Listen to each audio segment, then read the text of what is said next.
Dan, welcome. Appreciate you being here and your time. Thank you so Yeah, much. thanks for having me. It's an honor. Oh, trust me, the honor is ours. We are pumped. Let's go. We'll put this on. We're going to be broadcasting on YouTube and on Facebook Live, along with our regular channel, regular mastermind group. So we might get some questions in the chat box from Facebook and from YouTube. Are you okay with that? Absolutely. The more the merrier. Fantastic. Very, very good. Okay, let's get a couple other things going in here. How was your prospecting this morning as we're getting warmed up here? It was good. I commented in the chat group here. I just got a $900,000 listing from a past client. That was actually the last call that I made today before I got ready for this. I love that. I love it. Good for you. Good for you. We'll get all this information in the city and everything else here just in a minute. Okay, any wins from our group before we get started here this morning? Wins from our group. Anybody want to share anything out there? Josie? Ethan Jang got a listing from a condo. All right. Really? A condominium? Wow. I'm going to write that down. I'm going to start teaching that. I thought. Yeah. Yeah. That where Dan. I joke on the condo thing, but maybe I'll piece it together. So we do a lot of research and a lot of statistics and a lot of analysis. And last month, our CRMLS, our Board of Realtors, which is a very, very large area, it represents about 100,000 real estate agents. So you can imagine it's a pretty robust area.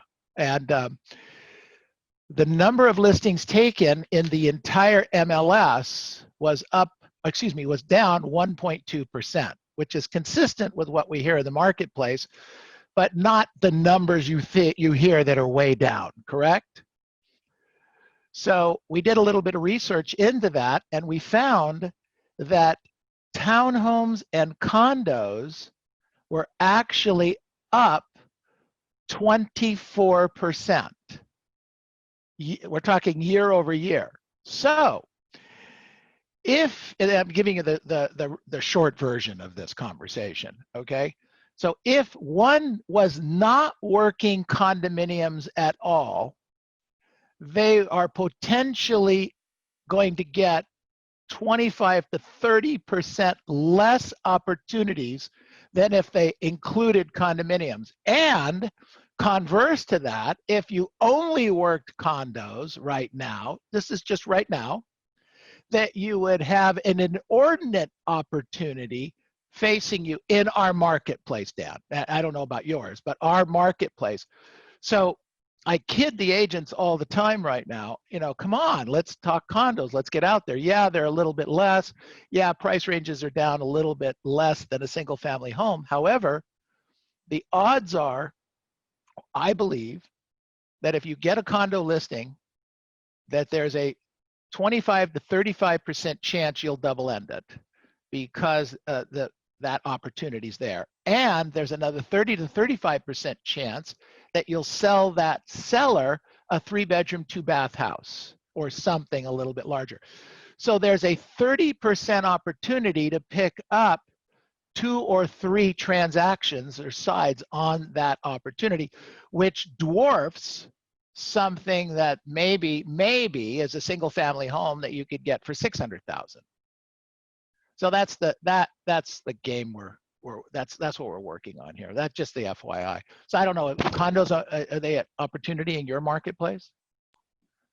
Yeah, it's a good question. There's not as big of a disparity. It's very interesting statistics. That's the benefit of knowing your market. But yeah, I completely agree with you. In my world, motivation is senior to everything. I'd rather have a motivated condo seller than a non-motivated single family home listing. No, so yeah, I completely agree with that. And if there's more opportunity there, that's where you should be. Yeah, absolutely. Good stuff. Okay, well, let's get started here this morning. We have a great opportunity with Dan Mumm joining us. Very, very excited about this, to our mastermind with Neil Schwartz this morning. Thank you. Welcome, Dan, to us, to our group. Yeah, thanks for having me. I You appreciate it. bet. Absolutely. So good job. So we're going to take some time. We're going to learn about you and what you're doing and what's going on in your marketplace. Why don't you give us a little bit of a kind of a Reader's Digest version of where you work, maybe some of the price ranges, how long in the business, that kind of stuff. Yeah, so I've been in the business 5 years. This is my 5th year. I live in Vegas. I service the whole Vegas Valley. It's kind of it's a monolith. There's not really other cities outside of it. We can service all of Vegas within here. It's different from California. So 5th year, last year I did about 75 transactions. Depending on how you measure it, some of those are commercial and those got split up, but it's about 75. This year the goal is to close 100 transactions. Initially it was 120.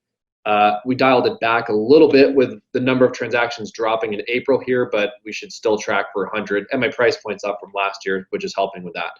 I don't have I'm 30 years old, relatively young, I guess, compared to the average age of a realtor.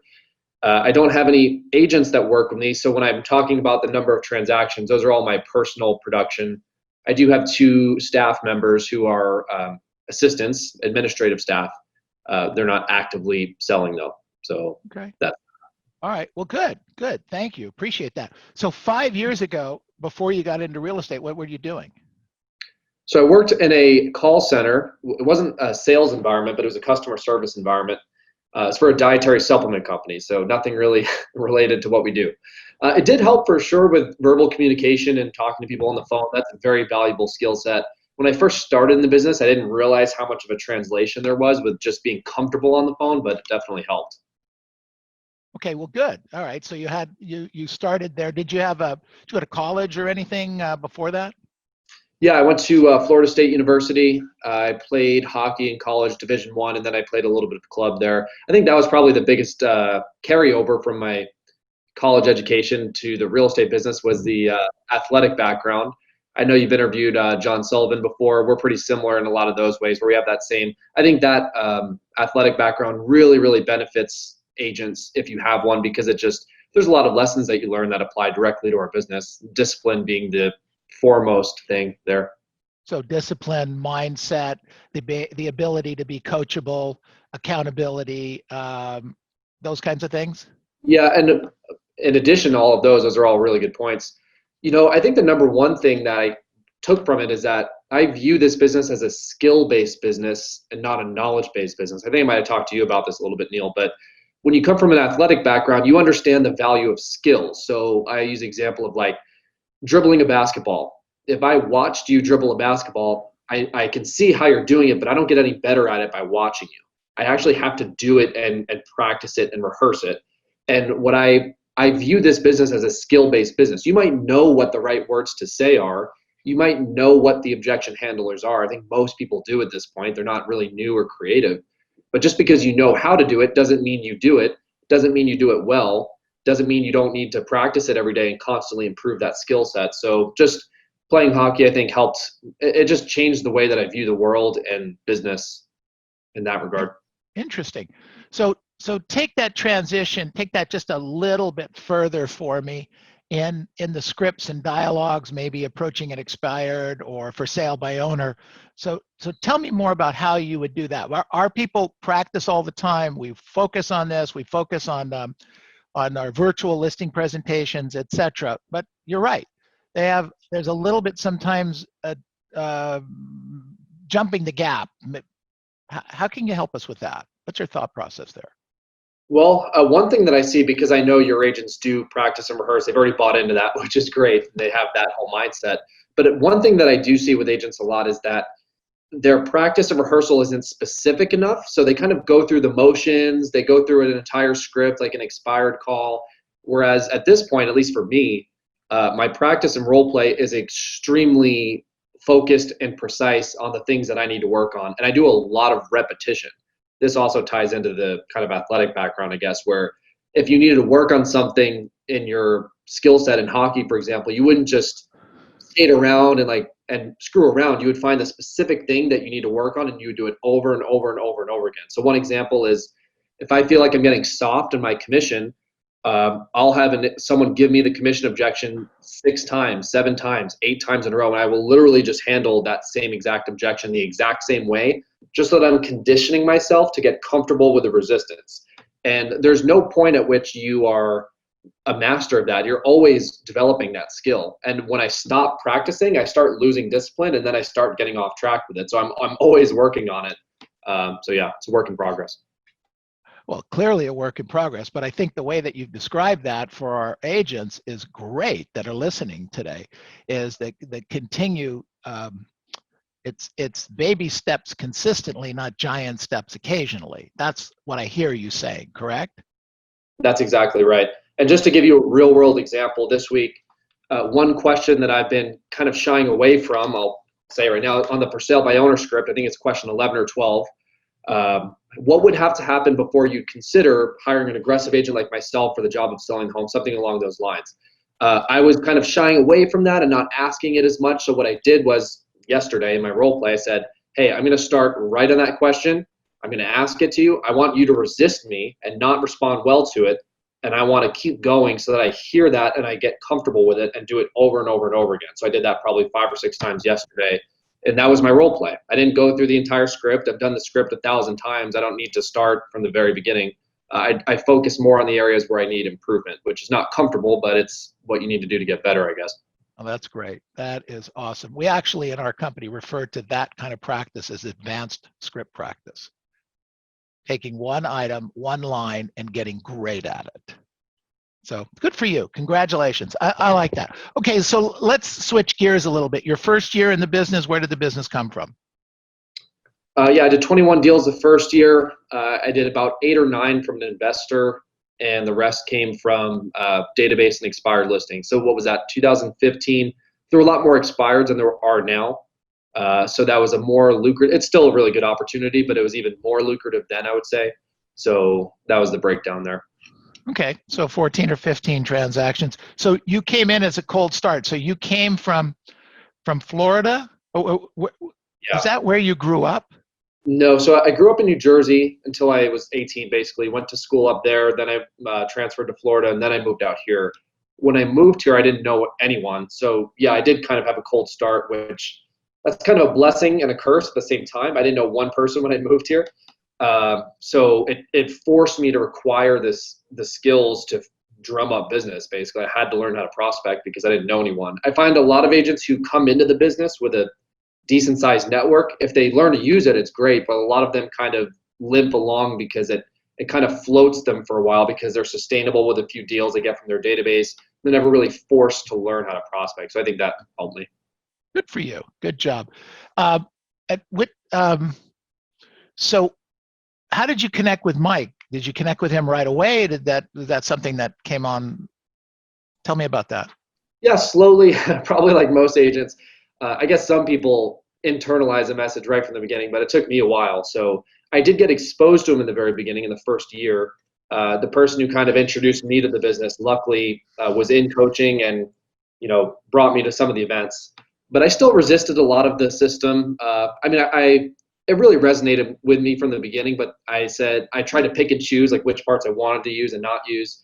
And so slowly over time, I've realized that that was more of an ego issue. And the more I've taken on, the more successful I've become. And I think if I were to go back and do it again, I think if I had just put my ego aside and not learn from 80 different people and just chose one person to learn from and drill that hole really deep, I think I would be further along than I am right now.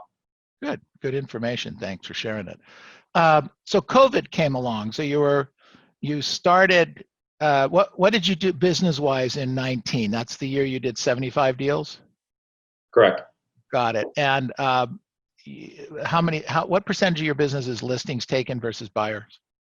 It's almost exactly 75-25. Okay, good. And do you have some standards about who you put in your car, or you just work in anybody, anytime, anywhere? How's that working for you right now? On the buyer side specifically? Sorry? On the buyer side. Yeah, that's a good question. I've actually gone back and forth a little bit. There was one time where I stopped working buyers altogether, and I did listings only, and I referred all of my buyer deals out. And that created a small problem, or a big problem, which was that my repeat and referral business suffered. And I found it was because I just looked at the dollar per hour. I said, hey, I'm a good listing agent. I'm just going to focus on that. I'm going to refer out all the buyers, just simplify my business. Theoretically, that's a good idea, but like I said, your buyers stay in town. They are a walking billboard for you if you service them right. So I saw that my repeat and referral business was dropping. A lot of my sellers are moving out of state, and those people, they might give you a deal here and there, but it's not the same. So now, that was about 2 years ago. 2019, per Mike's suggestion, I went back to working basically your A+ buyers. So past clients, center of influence, referrals, direct referrals, or agent referrals, or my sellers that were buying. I found those deals were super easy. It was kind of silly for me to give those up because those were very easy, profitable deals. So that's what I'm doing right now. Okay, got it. So that works out well for you. And the listings are coming from where? Mostly expireds? So it's about 50% referral database, and then the remaining portion is a split. It's about 35% expired and for sale by owner, and then the remaining, I don't pay for any advertising or marketing. So there's a few stuff that comes from my Zillow profile just because I have a lot of sales and reviews on there, agent referrals, things like that. Okay, got it. And the past client and sphere base is about how big now? It's about 500. Okay. And how'd you build that? I mean, that sounds like a lot of people, and it's about 50 transactions. So you're running at about 10% of the database. So obviously there are people that know you and you know them. Where did that come from? How did that build?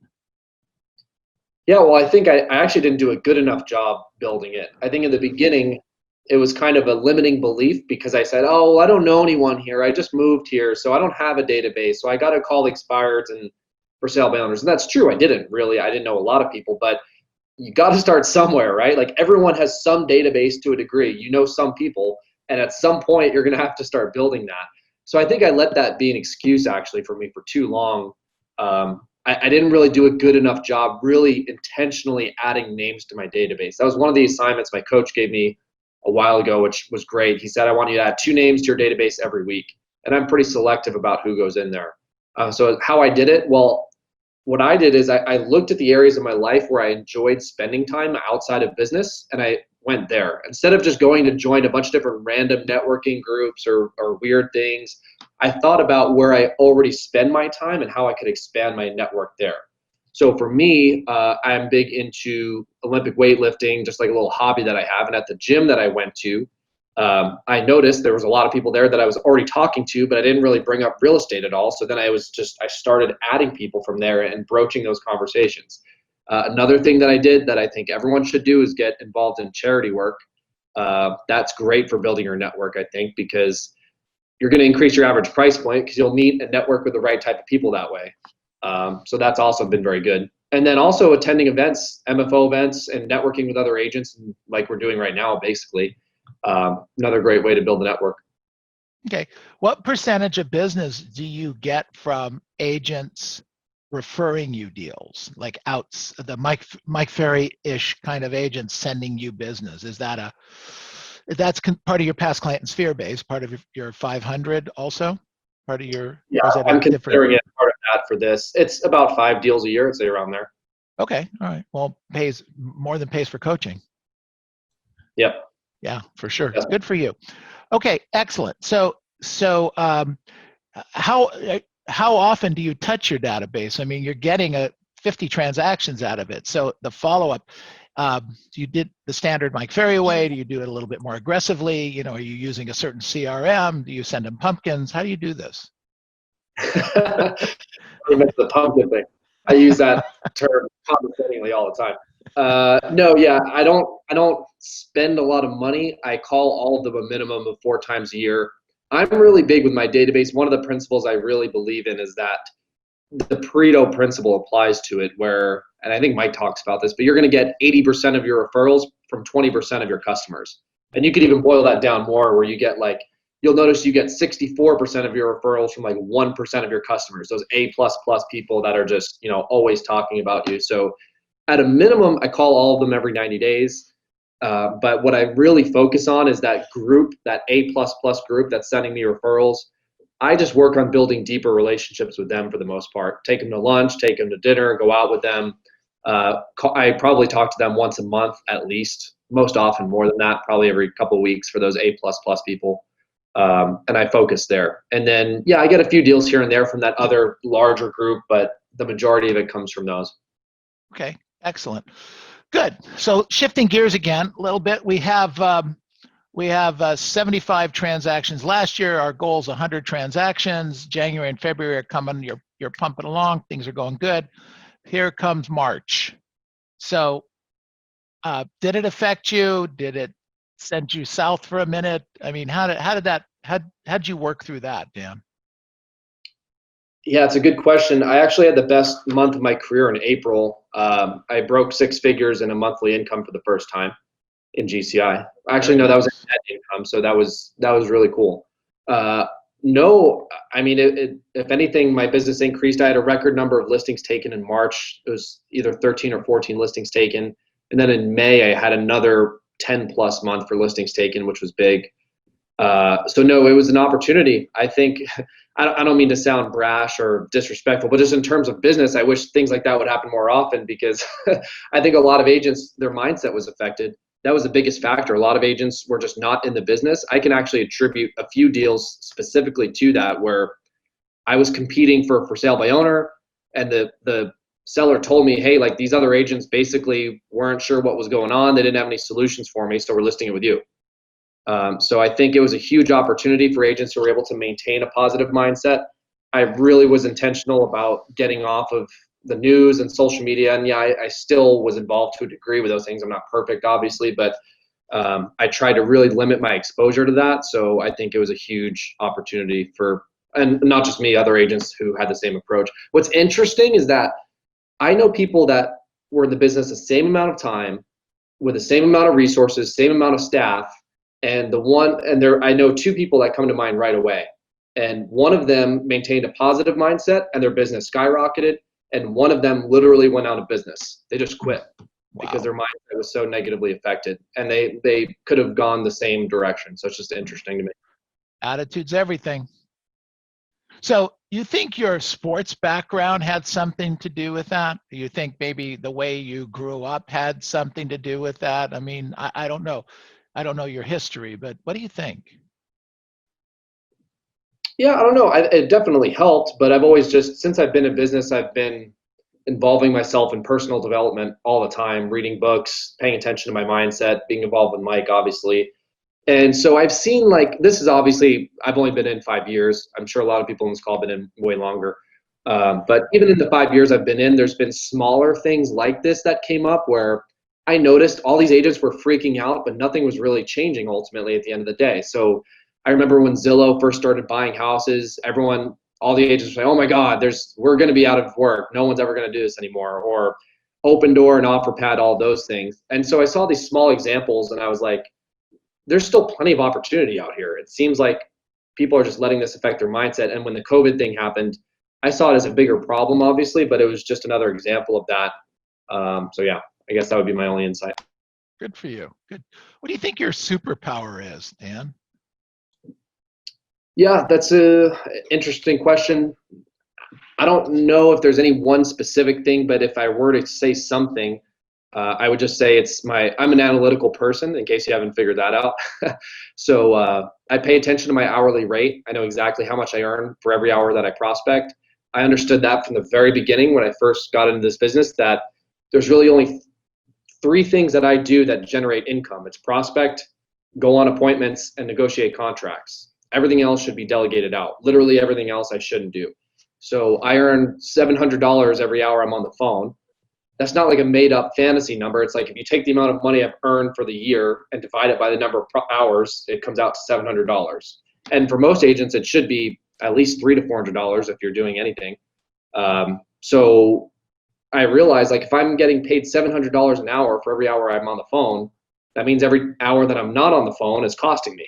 It's costing me the difference between whatever I could hire someone for. So in the very beginning, I hired administrative staff. I had at least a TC from my 2nd or 3rd transaction. And I was probably early hiring people. I hired people earlier for my production level, I think, than what most agents would do. And so that's allowed me to just maintain the focus on growth. And if there's any one specific thing, that would be it. Okay. Well, cool. Good for you. Good job. So what's the plan? How are you going to take advantage of the rest of this year? The business is coming back, but Vegas has had some issues. I mean, what I'm thinking of is really, here you are, you have a couple of assistants, but you're really a lone practitioner, so to speak. And you're doing 100 transactions. 100 transactions is, let's call it 9 closings a month. Okay, right? That's a lot for you to do. I mean, do you have a life other than this business to list and sell, that many transactions? Yeah, maybe not as much as some people. I don't have a family. I'm single, so that helps. I have hobbies, obviously, and things that I do. I have my parents that live here in town, but no, you're right. It is a big time commitment. But that being said, really the bottleneck on my time is the buyer portion of the business. The listing portion, I mean, me and 2 assistants can handle 20 to 30 listings at a time really without any issues. I'm not even answering calls on weekends. Honestly, most days I'm out of the office by 3 or 4. If I'm not, I'm usually doing something wrong. So no, it's not really as big of an issue as you might think. It's really the buyers. Like I think last month I had 5 or 6 buyers that I put in escrow, and my my coach was getting on me for it. He's making fun of me for being a buyer's agent. But yeah, that's where it starts to really add up in the time. But if I maintain the focus on the listings, yeah, the next logical step, I think what you're alluding to, would probably to bring on a showing agent or a buyer's agent, which would help keep my life a little more normal. Okay. Well, look, I think you're doing a great job. I think 100 transactions a year, making probably in excess of or right around $1 million a year. Single guy. I don't know. What's wrong with this picture? Agreed. Exactly. Good. Okay. So changes you might do to become a little bit more efficient, take advantage of the opportunities for the next 3 to 6 months because I think you're right. I think that this is shaking up a lot of agents and they still don't know what to do. Give me some suggestions. Help me help them. Yeah, so one of the things I heard Mike talk about recently was that obviously we're in a low inventory market, and you guys are too, probably lower than ours. And so it's more difficult than usual to get listings. So what that means for us, I think, is that we need to be more aggressive in our follow-up. We need to strengthen our definition of what a lead is. That's really helped me a lot this year, where I'm not keeping these people in my system for a year and 2 years and calling them every 90 days. I've really shortened my definition of what a lead is. And that's helped me maintain my focus on people that are doing business right now. And yeah, it forces you to prospect more because you're not calling the same person 80 times. But I think that's good. It gets rid of that sense of complacency. So that would be one adjustment. And then improving your skills, like we've talked about before. I think everyone can improve there, especially if you're calling a lot of expireds for sale by owners. That's a skill-based business. The person who earns that business is the one generally with the highest level of skill and with the most consistency. So that would be my suggestion there. Okay, well, cool. This is great. This has been great. Fantastic stuff. You're really quite an inspiration for a lot of us, and I appreciate the time. You take a couple questions right now? Yeah, absolutely. No, Perfect. I appreciate it. Okay, yeah. Okay, questions for Dan, things that he's working on, things that he's doing, things he can help you with. Go ahead, Albert. Well, first of all, thank you, Dan, for sharing your knowledge. It's impressive that in 5 years you accomplished so much, but something along the lines of going through the motions. Did you ever had a specific breakthrough where you realized that in the past you thought you were actually focusing, but realized that you did not, and you had a breakthrough where it really showed you not going through the motions? Yeah, really good question. I can't recall a specific time, but it's kind of something I've constantly worked on. I'm just thinking of a few, like one way that I look at this is if you're 50% on a phone call in our business, you don't get paid 50%, you get paid 0. Like you have to be 100% there to get the results you want. It's the same thing with like a listing. The seller's interviewing 3 agents. You don't get paid anything for being the second best agent, right? So that's what you learn is going through the motions just doesn't pay well. It's similar to golf. Like the first place person in a golf tournament gets paid like 15 million. Second place gets like 1 or 2 million. There's a big drop off. So no, I don't really recall a specific time, but there were definitely times where I know I hung up on a phone call and I know like, hey, if I was more rested or more prepared or more ready for that, like that could have changed the outcome. I actually had one call that I can think of where it was a past client. I listed his house before, but he changed his mind, decided to take it off the market. It was like 6 months later. I've been following up with this guy, and he didn't call me. I called him to check in. And he's like, "Oh, thanks, Dan. Like, I've actually decided I'm going to list it with another agent." I was like, "Whoa, that's interesting." So I was on the phone with him for about 20 minutes asking him questions, turned it around, ended up selling that property, it was a smaller deal, probably $6,000 or $7,000. But that was an example where like, if I had just gone through the motions and I wasn't prepared and skilled and ready for that call, I literally would have earned zero. Like I changed it from zero to a $7,000 paycheck by being ready for it. So yeah, there's been a few instances like that, and you kind of learn from your mistakes by screwing it up enough times. But that's that, I guess. Does that answer your question? Yeah, so it goes back to preparation pretty much. Yeah, the way I look at it is like, you know what's funny? This is something I did as an analytical person.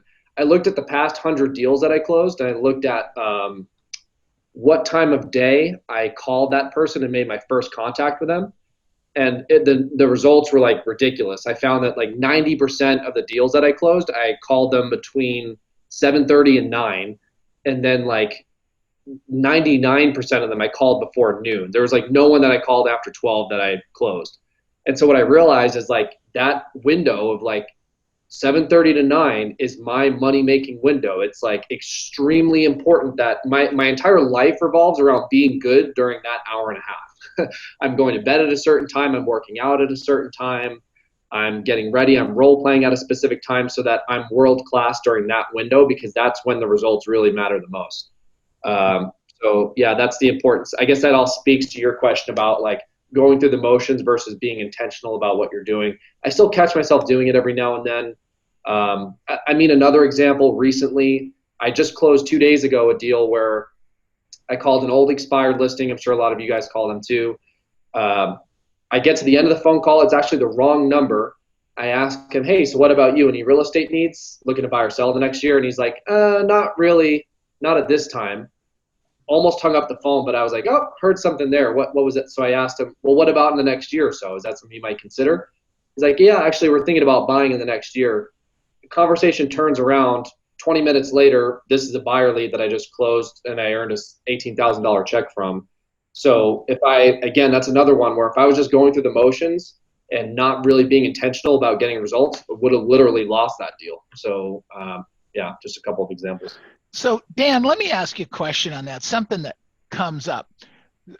So that hour and a half, that 2 hours that you need to be focused and listening on the phone, really intense. The world actually, your cell phone's here, your computer's open. I don't know, the cricket walks by. Anything to take our attention. How do you stay focused for that period of time and push all that garbage out of the way? Because you're right on. You're exactly at the money point. This is the difference between everyone else, all the average agents, and someone like you that's a superstar. Help us with this. Yeah, I'm pretty fanatical about that, to the point where I think my staff and other people think I'm crazy. But I don't look at my phone or respond to phone calls or emails until 12, generally ever. So I put my phone, when I'm really suffering from distractions, I give my phone to my assistant, or I put it in a drawer where I can't access it, my cell phone, and I only dial from my office line. And then I block my email. There's a little app called the Freedom app where you can block access to your email from certain devices. So I literally can't get into my email except for certain hours between 12 and 1. So yeah, I'm fanatical about it. The other day, one of my staff came like looking in the window while I was prospecting, and like they know how intense I am about it. So I opened the door and I'm like, "I hope someone's dying right now. I hope this is important." And they laughed about it. But yeah, no, I'm huge on that. I think it's very easy to get sucked into those distractions. But what you have to realize is that prospecting is the lifeblood of our business. Nothing else. Nothing else matters more than that. If you don't prospect, you don't have any other problems to worry about. So yeah, that's kind of my solution, I guess. Well, I appreciate that, Dan. The last few words, the last two or three sentences, I'm going to cut that out and I'm going to play that on a daily basis. It's going to be on a loop in my company. That was great. Fantastic. Good stuff. Other questions? Other questions for Dan? I have a question. Please, Tess. All right. So you're saying that you prospect from 7:30 to 9, right? So do you role play? Because most of us role play like around 7:30 to 8. So what time do you role play? Yeah, before that, usually I'm in the office around 7:05, and that's when my role play is until about 7:30, 7:40, around then, just depending on how long it goes. And then I'm prospecting after 9 too, but that's just, I try and split it up into 90-minute segments because I just find it's hard to really focus for more than 90 minutes at a time. You start getting diminishing returns on your attention and energy. So I do 7:30 to 9, take a break, we practice, and then 10 to noon, I'm back on the phones typically. Got it. Okay. But I do think I've tried role playing different times, but I've really found that there's something to be said for role play right before you get on the phone. I mean, not to beat it to death with the sports analogy, but you're going to warm up before you play, right? It just makes sense. So I've really found it to be beneficial and to also help tying it all together, not going through the motions, to do that role play immediately before your first calls. I've done it both ways, and that's really helped me a lot. Okay. good. Great. Good question, Tess. Thank you. Thank you. Other questions for Dan? Other questions for Dan? I have go ahead, Michael. Yeah. Hi, Dan.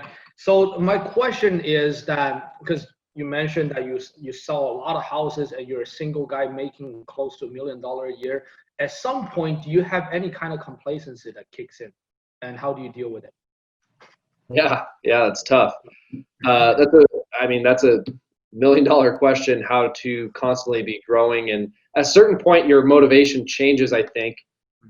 When I was younger, I had some materialistic goals to drive a certain car and have a certain kind of house, and that has to change because I can frankly afford a lot of stuff that I want or need at this point. So, I mean, I'm an active real estate investor too. That's really one of my main passions. And so that real estate investing requires a lot of money. If I'm trying to buy 4 houses a year, 5 properties a year, that takes a lot of capital. And so that's what really pushes me and drives me. Really, my main motivating factor is I ask myself every day, what am I truly capable of? That's what I measure myself against. I try not compare myself to anyone else, whether they're doing less than me or more than me. It's very easy in our business to get complacent because probably for most of the people on this call, we're all doing way better than the average agent for the most part. So it's easy to say, oh yeah, the average agent does 2 to 3 deals a year, I'm great. But it's like, well, what does that mean? Just because that's average doesn't say anything about you, right? And so I catch myself in that line of thinking a lot. So it's a really good question, but ultimately what ends up motivating me is at the end of each day, what percentage of my true God-given potential did I reach today? Like how hard did I really push compared to what I was truly capable of doing? And that helps to kind of just stomp out the complacency because it's usually not much. I'd say like, for me, probably scratching 50%. Capable of personally, I don't know. That's very interesting. Would you say it's a vision that's more motivating you, or would you say it's a daily goal that's more motivating you? I'd say it's a daily goal.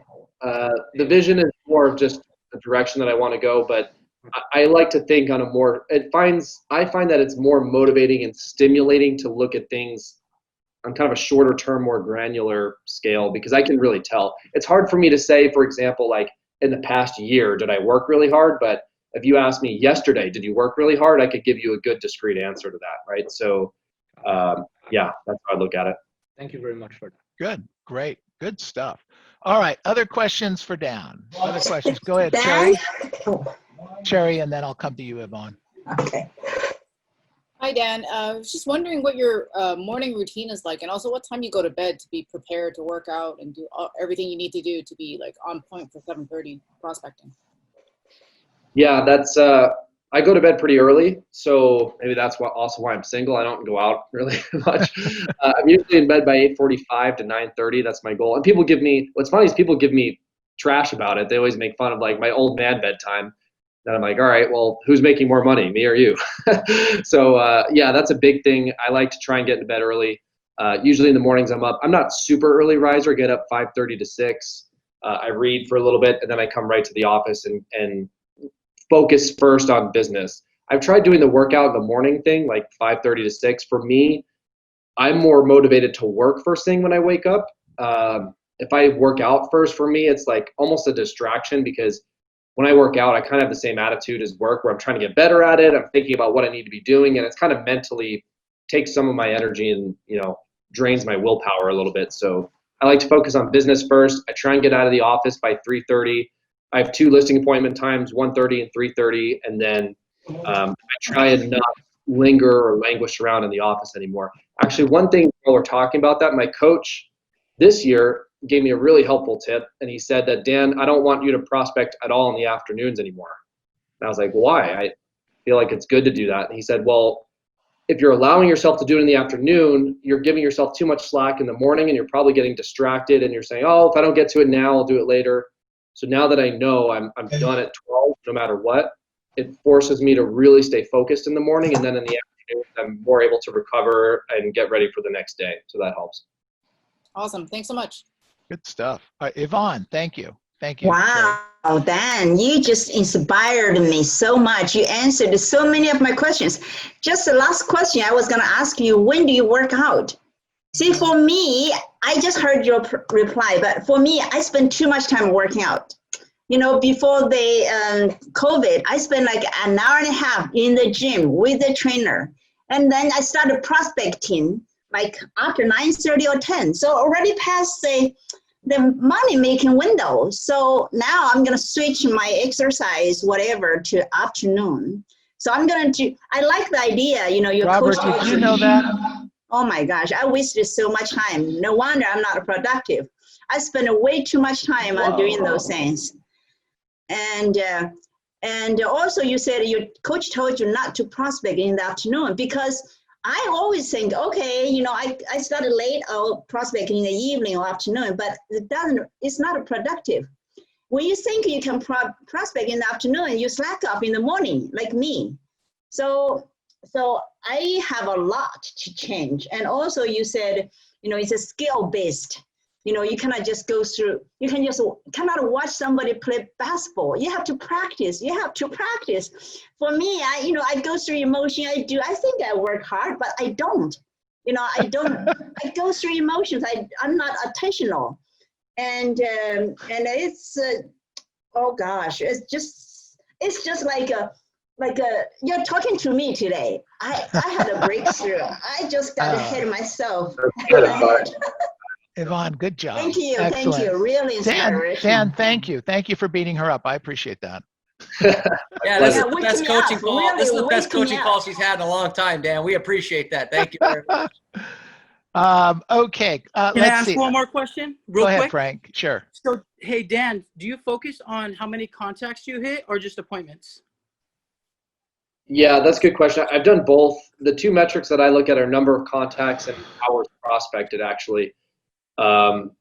I find that those are the most helpful in determining what moves my business forward, because you could do everything right. You could do you could make all your calls today, execute perfectly, be really intentional, and still not get any appointments, right? It's just the nature of the business. So I don't really use that as a metric of whether I did my job or not. It's really the contacts and the hours prospected. The reason I look at both is because if I'm calling my database, obviously you make less contacts that way. Those conversations last 20 or 30 minutes sometimes. And those are actually, one database call is probably worth 10 cold calls or more. So that's why you need to look at the hours too, I think, and not just the number of contacts, but both are important for sure. Okay, cool. Thanks. Good. Excellent. Very good. Well, everyone, unmute yourselves, please. Unmute yourselves. And let's give Dan a giant hand. Woohoo! All right. Good stuff. Very, very good. That was great. Dan, we're going to post information your email address and cell phone number here on the Zoom group chat. So if they have any questions or referrals for you that they can get them over to you. Yeah, I'd One be of the happy to- things that, thank you, really, really enlightening, powerful, good stuff. Always excited to meet somebody that does so well in such short period of time in this business. It's very inspiring. What we do now is we'll go through and ask our team what they learned and talk about that a little bit. You're welcome to stay or go on with the rest of your day. But I wanted to, again, thank you so much for your time, your energy, and your inspiration. Yeah, no, Appreciate it. I'll stay on for a little bit. Okay, great. Okay, so what'd you learn? What did we learn today from Dan? Who wants to go first? Go ahead, Robert. First of all, Dan, really appreciate you taking the time. Know you're a busy guy, so I think that's really helpful. You know, a couple things that I got out of it is, you know, how cool, calm, and collected he is throughout the entire conversation. No matter what questions you ask, he's very humble. You know, things like that. And, you know, like when he was talking about how hard, you know, he can look at it as he's one of the top agents really nationally closing 7,500 deals. But the question more is how hard did I push today compared to what I'm really capable of doing? You know, because it's really easy in our business to close 10 deals and think you're Michael Jordan, you know, because no one around you is very few people are doing that. I think that's a really good thing that he said. And then the other one was, there are only 3 things I do that generate income: prospect, go on appointments, negotiate contract. Everything else should be delegated out. You know, Yep. And so my question that I wrote down next to that is, how much of your time per day are you allocating to those 3 things? Dan went off. Oh, that's not the question for Dan. That's a question for us. Okay, got it. Like, that's the question that I wrote down for us is how much time, when we look at our schedules, how much time are we delegating to those 3 things? Well, it's a great question. Good stuff, Robert. Thank you. Other things we learned today. What else did we learn? Go ahead, Albert. Be 100% intentional with every call, because I realized the way he phrased it was that if you are, the example he gave when he was about to hang up with the one lead, he turned it and made 18,000 on it, which makes me think that if I see it like that, if I don't pay attention to one call that might take a minute or 2, that's just a waste of 2-3 minutes that I didn't. It was worthless. It was meaningful. I mean, meaningless. There's 2 thoughts there. I think you're on target there. The 2 thoughts are being intentional in the call and listening to what the client has to say, number 1. Mm-hmm. And we don't do enough of that as a group and individuals. And the second part is when you're practiced enough, you don't have to think about what the response is, because the response is a natural response because you've practiced it so much. He clearly has practiced it. He didn't use the golf analogy where the professional comes to the 19th hole, you know, the bar, and they go in and they, you know, they've been golfing with a professional and an amateur, and the amateur goes to the bar and the professional goes back out and hits, you know, another 200 balls because he missed one shot or the shot wasn't exactly. That's what he does. He doesn't like the way he's handling his commission objection. He has them thrown at him 6 times, 8 times, 10 times, 12 times. You know, we don't like the way we handle the commission objection. I'll get better next time. And that's it. I mean, how much time do you actually spend with it? Not you, Albert, you, the group. But we're all guilty of that. Every single one of us run into stuff every single day. What can we do to work on it? So anyway, that's kind of what I thought I heard there that you were talking about, Albert. So good observation. What else did we learn today? Can I say something? Of course. Want to talk about condos? One thing that I probably have to learn in this business is be analytical now.